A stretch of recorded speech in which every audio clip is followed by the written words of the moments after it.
Okay, to continue, so we have in your figure 2.9, no, it shows there the pair of chromosomes with genes carrying the same trait. No, example, this is for the eye color.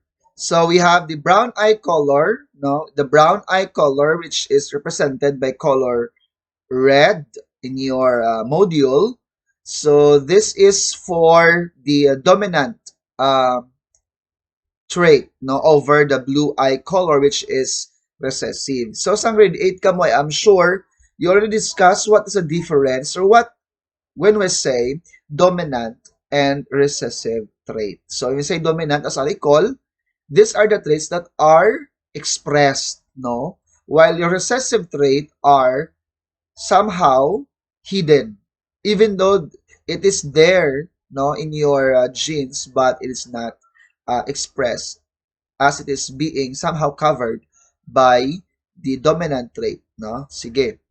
So in this example, no, in A, one chromosome carries gene for the blue color and the other carries the gene for the brown color, for the brown eyes color. So in B, both chromosomes carry the same genes for blue color. The offspring carrying this gene combination will have blue eyes. No? So this is the trait of the offspring depend on which genes carries the dominant characteristic. So ang magiging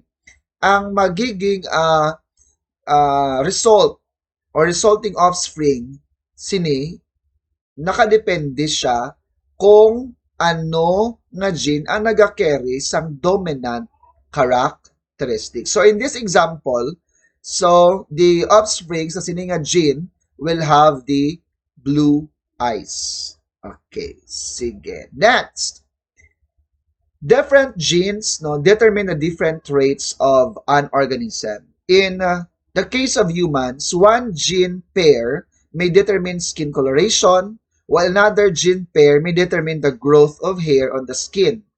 In the discussion of cell division, such as your meiosis during your grade 8 science, recall that during gametogenesis, no, ang pag-form sang gamete, the chromosomes pair with their homologue and undergo synapses. So during sang process sang crossing over, ang genes na dara nag-exchange ang segment or loci or the locus, and ang ini nga phenomenon will increase sang variation or paglain-lain sang mga traits sang organism. Also, no, there's example nga tawag naton the jumping genes, no, that is discovered by Dr. Barbara McClintock. Siya sa geneticist, no. Ang hambal niya ini nga mga jumping genes are tawag siya nga transposons, which are capable sa pag-transfer halin sa isa ka chromosome pakadto sa another chromosome. So ining incident or ini siyang situation nagakos ini sang pagliwat sang colors, especially sa corn kernels na ginstudihan niya. Amo ni ang transposons. Okay. So next is what you call the linked genes. Remember that Mendel's D-hybrid cross discussed in your grade 8 science, as you can recall. No, Mendel crossed two pea plants that are both heterozygous for yellow and round seeds, representing sang sininga nga genotypic, no, representation. From this work, he obtained an F2 or second filial generation. Ang F2 ni siya ang filial, second filial generation of garden pea plants whose phenotypic ratio is 9:3:3:1. After which, he repeated this experiment several times using other garden pea plants and still obtained the same phenotypic ratio. From the outcomes of this experimentation, he concluded that when two D-hybrid organisms are crossed, the phenotypic ratio will be obtained with will be equal to 9:3:3:1 nga phenotypic ratio. Kung ang duha ka what you call the um, dihybrid organism ang imo nga i-cross. No, ang imo nga magiging ratio, phenotypic ratio is 9:3:3:1. Okay.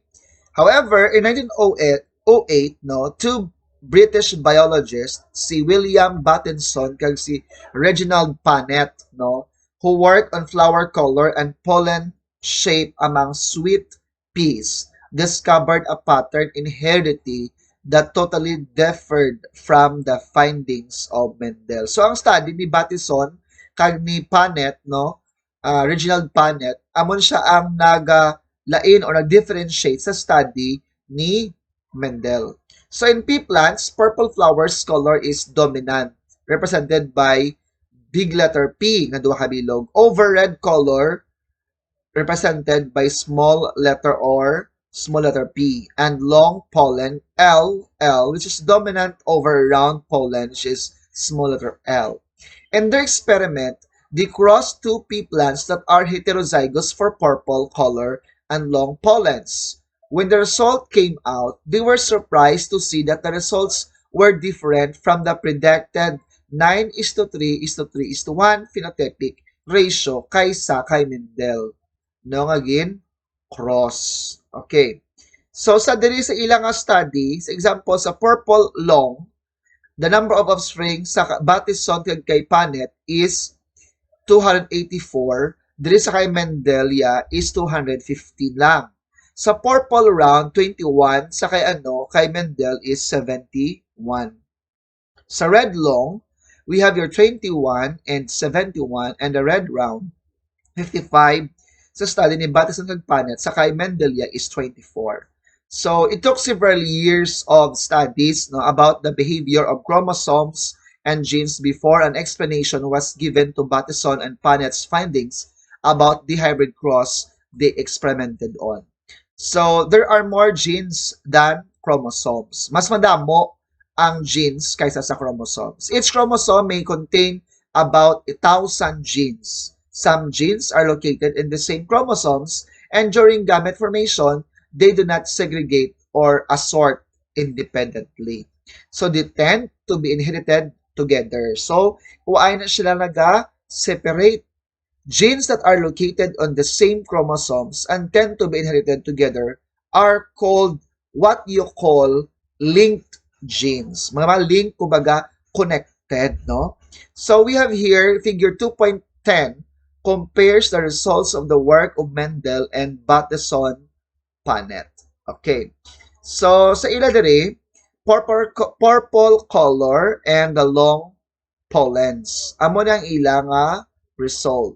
While sa purple color and long pollens kay Battison, amo man ang ila nga result. Gin-cross niya ang ini nga mga offspring, no, ang amo ni sa ang nagiging result niya sa iya nga first generation. Amo ni ang filial diri or ang parent, no, ang parents. Amo ni sa ang formation ang na-form naman nga gametes given sa amo ni nga parent, no? Okay. So the genes or alleles for purple color and shape of pollens are together in one chromosome or are linked. That's why tawag siya nga linked genes. If the genes were not linked, 4 types of gamete genotypes should have been formed during meiosis as the alleles assort independently. Such independent assortment would result in expected ratio. So sa kay Mendelia, may tawag kita nga independent assortment. Pero diri sa kay Battison kay Panet nga obra, wala sa tawag nga independent assortment.